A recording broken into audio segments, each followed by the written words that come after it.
How's it going, YouTube? Coming in today with another video, and today, guys, what the video is going to be the complete guide to blazing Dominion, and I do hope that you enjoyed today's video. Leave a like, and this is going to help out with the algorithm so much and really push the content that I'm really trying to pump out right now as far as looking ahead at the new format and make sure that everyone is as prepared as possible. So definitely make sure that you get ahead by checking out the videos and also checking out the sponsors over on Gem, Cloud, Arla, Imperium, Dragonshield, RW, MainPhaze, and Grimoire.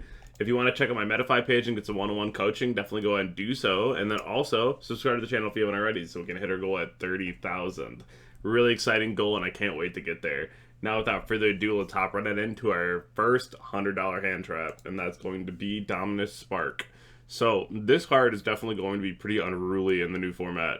So it works like a K9. If your opponent activates a monster effect on the hand or grave, you can activate it, and then you can target a monster your opponent controls, banish it. If you have no traps in your grave, they can summon one from their hand, but like, who cares, right? At that point, you're getting rid of an end board piece, which is like way more valuable than a random monster they can just like summon out of hand. And then it locks you into lights and darks and divines, but like, you know, maybe you'll summon a divine, maybe you won't, you know? This also says during the turn in which, so you can wait to the very end of the turn and then just like rip this in end phase, right? So very brutal card and not a lot of counterplay. So definitely going to be $100 plus. We're going to see this card quite often in quite a few different decks. The next one here is going to be Fedralis Harmonia. So this card is going to be for decks that use only synchros or decks that don't care about the extra deck. And this is going to be another one that directly responds to a monster effect on the field. You can go ahead and special summon this card, send a revealed synchro because you have to reveal 5, and then you will, non-targeting, destroy a monster your opponent controls. So, it's pretty good. In conjunction with Spark, if you open like Spark Harmonia, you're getting rid of a lot on your opponent's board, and that makes this new format a little terrifying because now your board is not as safe as you might have thought.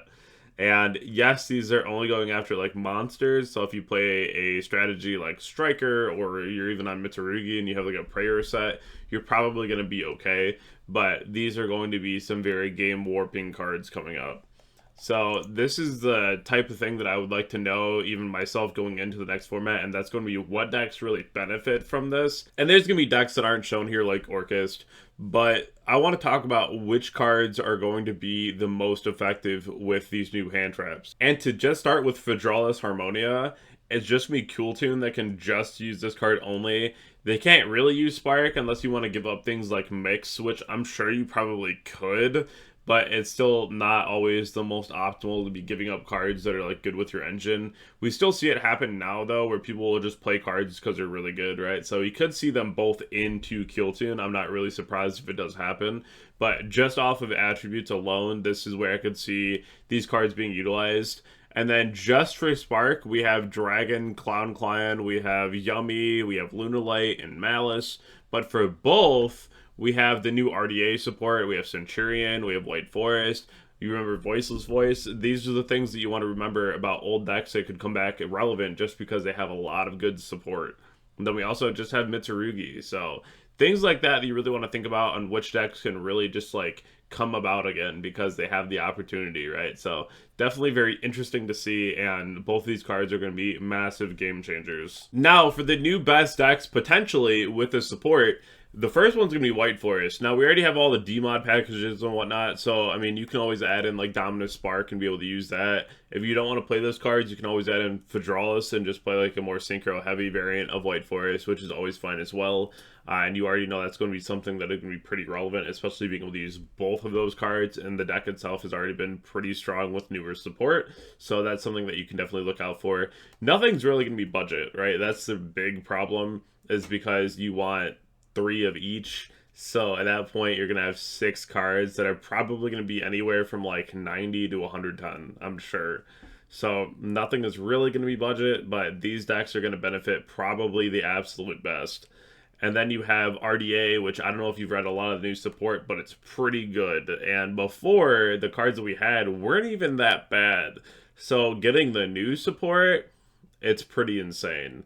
Some of the new cards for RDA, I really want you to look at them and decide if that's something that you want to play in the new format, because some of the card quality alone is pretty solid. Now, the elephant in the room is Cool Tune. Rotary is something that is literally a one-card combo into everything that you want to do in the deck. So the new support is already pretty busted. And again, if you want to give up on using things like Mix for the duel and you just want to play the Dominus Spark, and then you have Fedralis and Dominus Spark in the deck, this deck is going to be pretty wild.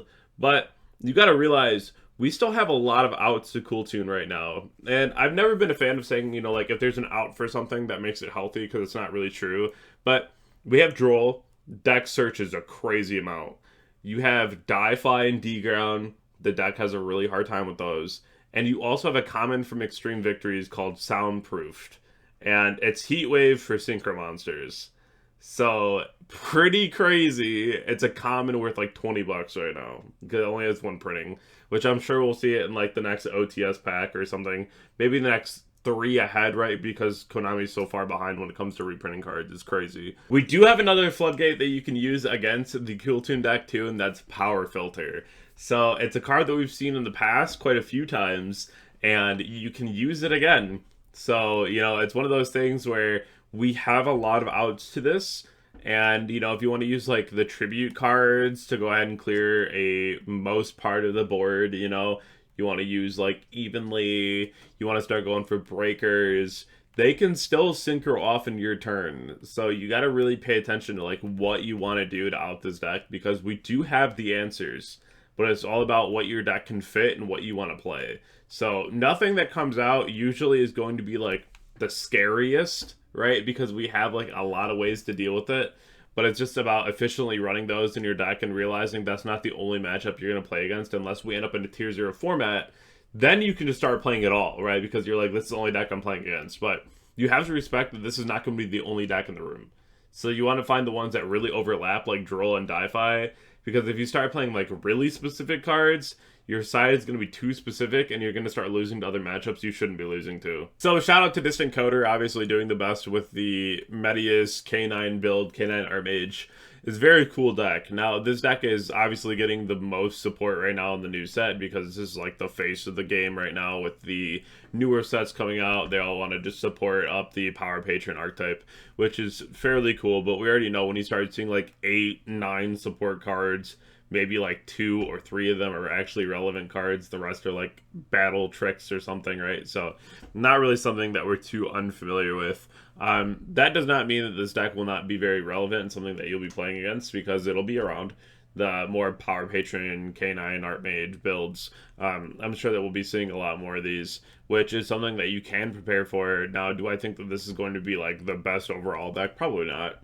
It'll be within top 10, maybe like within like top 6, right? But I don't see it being like top 3 or anything crazy like that, even if they do have a ton of support cards. I'd play RDA before I play this. I think the RDA, like, really, if you take a minute and go and read the RDA cards, they're really good. They're like surprisingly very good. So that's something to keep in mind. How relevant is Clown Clan gonna be? Because they got a whole lot of support in their very first drop. So this deck is actually very cool. So it works a lot like Dogmatic of Punishment, where you get locked into the end of the next turn to use your extra deck monster effects. But what's cool is that you don't really care in this deck, because they all activate when they're tributed. They're not activating anything on the field. They just all use their effects when they get tributed off anyways. So you could actually play Mitsurugi with this, because they start tributing off monsters a lot. So you could just like tribute your ritual and then summon out a Clown Clan, trigger the ritual, and then like continue your board anyway. They have a lot of really interesting board clears. Their Xyz returns all Xyz from field and graves to extra deck. They have a ritual that does the same thing with rituals. They have a synchro that does the same thing with synchros. So they're very interesting about how they went about this approach. But this is definitely going to be a very interesting deck to see play. And the cards work pretty well together. So, like, maybe this sees, like, a couple regional tops right off the bat, because people are, like, pretty unfamiliar with what the deck can do. But I'm definitely interested to see. This is one that I would keep on my radar and maybe pick it up early, because I think this is going to fly under the radar and be not super popular right off rip, but this is a deck that you might want to own. Because you got to remember, this is only wave 1. How many times have we seen wave 2 come out and it's bonkers? Do you remember Rescue? Do you remember Pearly? Like, all these decks that were like, they kind of suck. And then, like, all of a sudden you're like, whoa. Right? Like, they just come out with something insane. So, this is the deck. Probably falls off. Pick it up immediately. And just make sure you have a core sitting. Because I'm imagining this is going to be all of, like, maybe $50 to pick up. And then once you have it, it's going to go up, I'm sure. Solemn Report, this is a card that I would say is going to be very relevant. You can activate this card at the turn of a set by revealing another set trap. So there's going to be a lot of decks that can really benefit from this. It's pretty crazy. When this water trap is activated, you can pay $1,500 and negate the activation just for that card. And if you do the rest of the turn, neither player can activate the same one. Pay $3,000, negate, and then banish that card, and your opponent banishes all cards with the original same name from their hand and deck. That's pretty relevant if your opponent rips like Rahu, right? You're like, whoa, like that is already done, which is pretty nice to see. So I'm a huge fan of this card. It unironically also really works with the Clown Clan cards because, like, at the end of the turn, you can draw cards up to a number of different things that were attributed, and then you can set a smaller trap. So you can, like, draw into this and set it immediately, which is, like, kind of cool, too. Card is very strong. I like this card a lot. The fact that you can just, like, get rid of everything. It, like, chain disappearances, spells, and traps, which is, like, extremely relevant with spell cards. Definitely very interested to see how this card affects the format, but I know a lot of people are like, well, this card probably won't be that, like, crazy good, but I think it's going to be pretty solid. This is a card that we will end up seeing, and it's going to be pretty scary to get hit with. If you enjoyed the content, definitely go ahead and like the video, and then subscribe if you haven't already, and check out my Twitter, Twitch, Discord, and Instagram. I'll check you all in the next video. Thank you.